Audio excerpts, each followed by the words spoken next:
Steve, this is your first year with the Melbourne Footy Club. Can you talk us through your role here? So my role is essentially the sport and performance psychologist.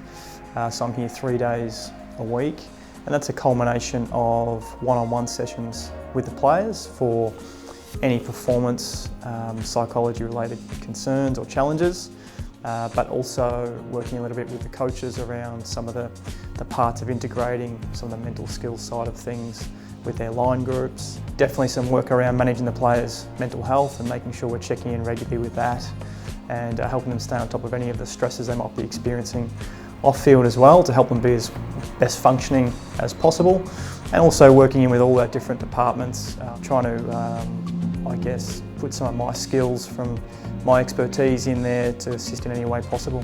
Obviously the mindfulness off the field is really important. How strong an impact does that have in correlation to on the field for the players? Well, one of the things that we're really trying to work quite hard on is trying to help the players stay very present and in the present moment when they're playing. So much of what happens in our brains is around where we place our attention, and obviously in a game there's so much happening and there's such a short space of time with how fast it all is, that we don't want our players with their attention resting somewhere that's quite unhelpful.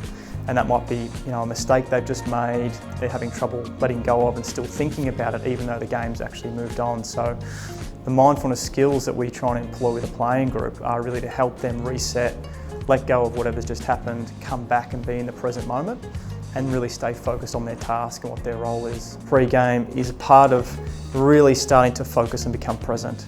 So I know a lot of the players will really look at seeing that time pre-game as almost letting go of any of the things that have happened during the day and really resetting their attention back to neutral as a starting point to then get into game mode. Players will do a combination of things, some that might be just pure meditation of like a breath focus to really get their attention just purely in the present moment.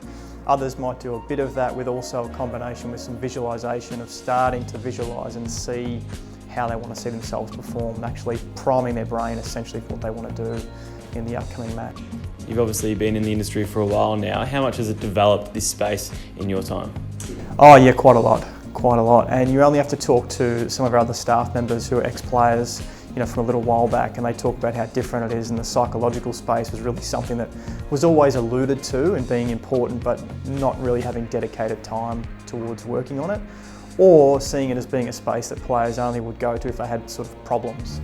Whereas now we're seeing it's much more facilitative and proactive in getting the right mental skills in place to help us be as functional as we can be and continue to improve on the skills that we need to really mentally perform as well as we can, because we spend so much time in the industry training the physical side of things, our fitness, our strength, our speed, all those things which are clearly really important, and our technical skills, but we know that if we're doing all of that and the mental side is totally let down, all of those things can actually be, impacted in an unhelpful way if the mental side of things isn't also being worked on. So certainly across the industry, there's a real focus now on making sure we're spending a good, adequate amount of time working on the mental side of performance. Fantastic. Thanks very much for your time and your insight.